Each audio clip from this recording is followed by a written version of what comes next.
बात कर रहा हूँ और मेरा हाउस होल्ड एक्सपेंस 2 लाख रुपए पर मंथ का है। मैं बाहर निकलता हूँ, मुझे कुछ हो जाता है। अब वो 2 लाख रुपया पर मंथ आना ही चाहिए। That is a critical need as I said. नहीं तो बहुत सारी चीज़ों पे कॉम्प्रोमाइज़ करना पड़ सकता है मेरी फैमिली मेम्बर को, जो अगर आत्मा कहीं होती है तो मुझे बहुत बुरा लगेगा।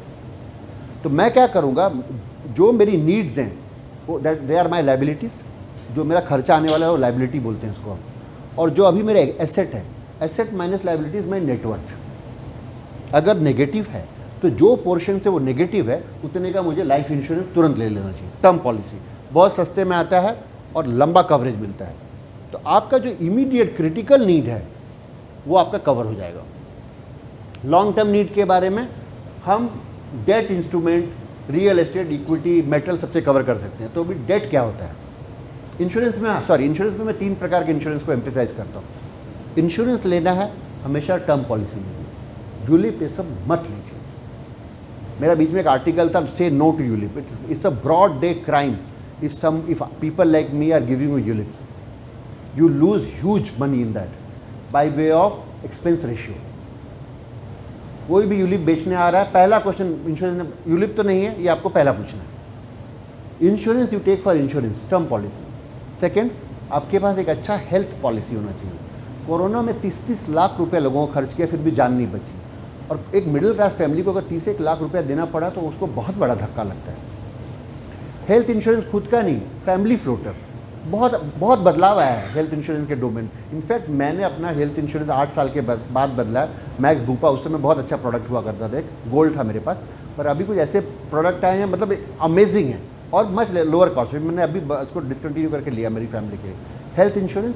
और एक पर्सनल एक्सीडेंट बहुत कम दाम में आता है। 1 करोड़ के लिए मैं भरता हूँ कुछ 14,000।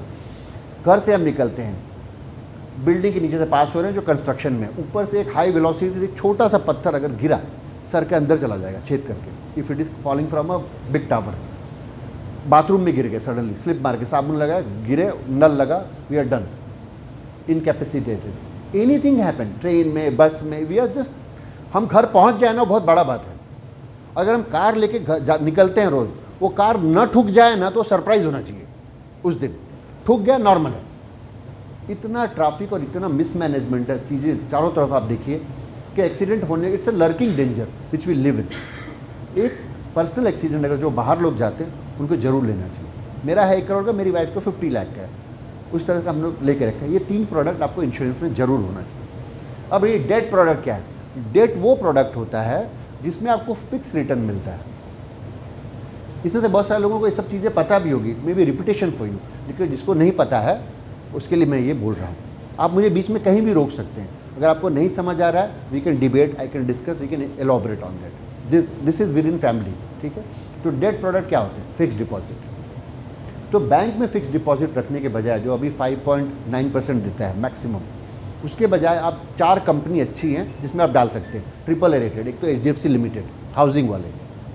दूसरा है महिंद्रा फाइनेंस। तीसरा है बजाज फाइनेंस। चौथा गोदरेज। ये चारों अच्छी कंपनी है। गोदरेज का नाम मैं बचपन से सुन रहा हूँ, महिंद्रा का भी और बजाज का भी, हमारा Bajaj scooter. Okay, so they have HDFC limited, first company, they are parent of HDFC bank. ये बहुत साल से है और ये बहुत साल से इनको हम देख रहे हैं। अगर ये डूबती हैं तो बहुत बड़ा दुर्भाग्य है।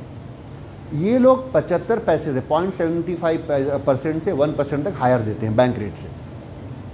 तो बैंक में अगर आपने डालने का FD सोच लिया है तो उसके बजाय आप इसमें डाल दीजिए। Good rated product. दूसरा, मतलब फिक्स्ड रिटर्न वाले प्रोडक्ट को डेट बोलते हैं। दूसरा क्या होता है? बॉन्ड्स। जैसे अभी टाटा मोटर का एक बॉन्ड आया है, वो बॉन्ड आपको 8.10% देता है फिक्स्ड एवरी ईयर। आपको पैसा आपके अकाउंट में आ जाएगा, 7 साल पैसा लॉक करना पड़ेगा। एंड उसको डिबेंचर बोलते हैं actually. Debenture oblique non convertible debenture and bond are almost same. जब गवर्नमेंट इसको निकालती है तो उस प्रोडक्ट को बॉन्ड बोलते हैं, जब प्राइवेट लोग उसको इशू करते हैं उसको डिबेंचर बोलते हैं। जैसे कि टाटा मोटर अगर उस प्रोडक्ट को निकाल रहा है तो उसको NCD बोला जाएगा या डिबेंचर। और जब गवर्नमेंट ऑफ इंडिया उस तरह का प्रोडक्ट निकालती है उसको बॉन्ड बोलते हैं। और उसको उसके इंटरेस्ट रेट को, जो इंटरेस्ट हमको मिलता है उसको कूपन बोलते हैं, मीनिंग इंटरेस्ट ओनली। वो भी फिक्स्ड इनकम देता है आपको। तो अच्छे बॉन्ड्स में आप पैसा डाल सकते हैं, उसको भी डेट इंस्ट्रूमेंट बोलते हैं। PPF, you must put money in PPF। PPF इतना ब्यूटीफुल प्रोडक्ट है, अभी भी बहुत नीचे आया है उसका इंटरेस्ट रेट, फिर भी एक फिक्स डिपॉजिट से ज़्यादा है, उस पर टैक्स नहीं लगता और वो कभी अटैच नहीं किया जा सकता इनकम टैक्स डिपार्टमेंट से। पीपीएफ और इंश्योरेंस अटैच नहीं किया जा सकता। तो हर साल आपको पीपीएफ में हर फैमिली मेम्बर के नाम पे कुछ कुछ डाल देना चाहिए। 15 साल का लॉक इन होता है, एक अच्छा स्मार्ट पैसा जमा हो जाता है। 1.5 लाख मैक्सिमम लिमिट है, आपका धीरे धीरे जमा हो जाता है। वो भी डेट प्रोडक्ट है। फिर एक पोस्ट ऑफिस स्कीम्स में सुकन्या है लड़कियों के लिए, that is also good product. आपका प्रोविडेंट फंड तो कटता ही होगा, that is also debt product. So government, private के बॉन्ड, फिक्स डिपॉजिट, बैंक के फिक्स डिपॉजिट, ये सारे डेट प्रोडक्ट हैं। तो इंश्योरेंस के बाद आपकी जो बाकी नीड्स हैं, बच्चे का एजुकेशन, बच्चे का मैरिज, वो कॉम्बिनेशन ऑफ इक्विटी और डेट से खड़ा करना चाहिए, ठीक है। Third product is equity, stock market. No, stock market में एंटर करने का 2-3 तरीका है।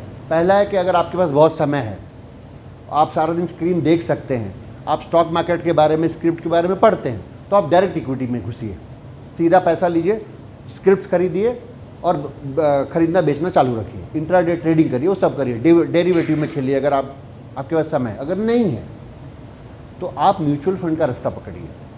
अभी म्यूचुअल फंड में जनरली क्या होता है, म्यूचुअल फंड आप में से कौन नहीं समझता है? ऐसा है कोई? सब लोग समझते हैं म्यूचुअल फंड।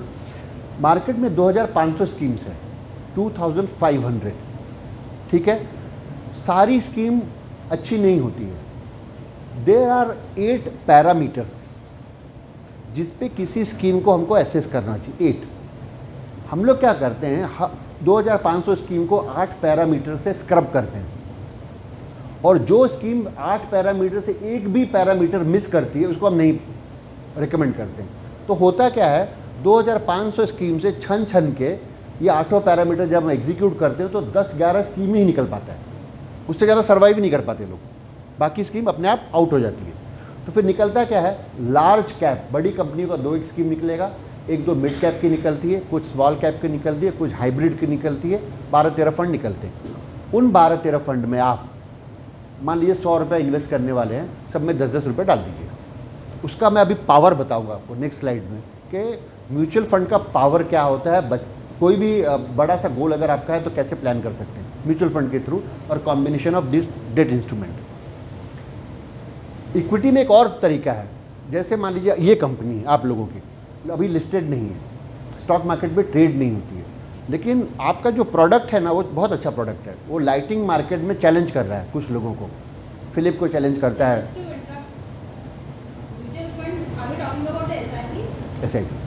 SIP करें आप, लमसम करने पे क्या है पता है, अगर बड़ा वॉर चेस्ट नहीं है पैसे का तो कई बार मुसीबत हो सकता है। आपने डाला पैसा, फिर नीचे आ गया, सांस फूलने लगेगा।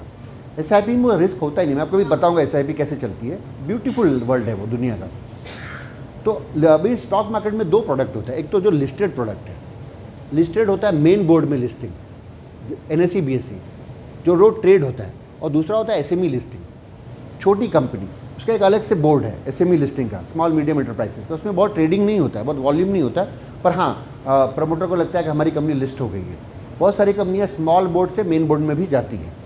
आपका कंपनी अभी लिस्टेड नहीं है, लेकिन अच्छा उसका फ्यूचर है, उसके प्रोडक्ट लाइन ठीक है, मार्केट में ठीक कर रही है, प्रॉफिटेबिलिटी आ रही है, उसके शेयर्स अभी लेके रख लीजिए। और जब वो आज मिल जाएगा 10, 12, 15 रुपये में लिस्ट होगा, तो कौन जाने वो कल का HDFC, कल का इन्फोसिस, कल का फ्लिपकार्ट, ऐसा कोई भी कल का नायका, कुछ भी हो सकता है।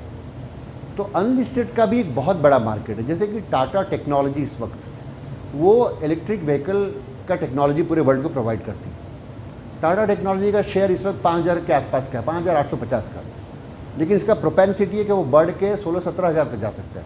HDFC सिक्योरिटी जिसमें मैं काम करता था, मेरे पास उसके 22,000 शेयर थे, मैंने 550 रुपये में बेचा था उसको, तब मैं कंपनी छोड़ रहा था। पता है उस कंपनी का प्राइस क्या है? 16,000 रुपये पर शेयर। तो if I had that share I have lost 25 crore, और मेरा जो बॉस था MD उसने भी बेच दिया, ही हैज़ लॉस्ट 230 करोड़ अगर उसने नहीं बेचा होता तो। So that is stock market. तो अनलिस्टेड आप शेयर ले लीजिए, अच्छी कंपनी का समझ में आ गया, रख लीजिए, या फिर रोज़ ट्रेड करिए, डेरिवेटिव में खेलिए अगर टाइम है, और टाइम नहीं हो तो म्यूचुअल फंड में रहिए, थोड़ा खाइए, बनारस रहिए, उस तरह का, ठीक है। मेटल्स ये आपको धोखा नहीं देता है कभी, even in war like situation. Gold और सिल्वर आप इमीडिएटली कैश ऑन कर सकते हैं। वॉर लाइक सिचुएशन में आपने देखा रूबल ज़मीन पे आ गया, डेसिमल में चल रहा है। कहीं भी किसी भी कंट्री में जब वॉर शुरू होता है तो उसका करेंसी बहुत मार खाता है, बुरी तरह से, उसका कुछ वैल्यू रह नहीं जाता। लेकिन उस समय जो एक चीज़ जो शाइन करता है वो है गोल्ड, इजी लिक्विड, जेब में आप रख लेके कहीं भी चले जाइए।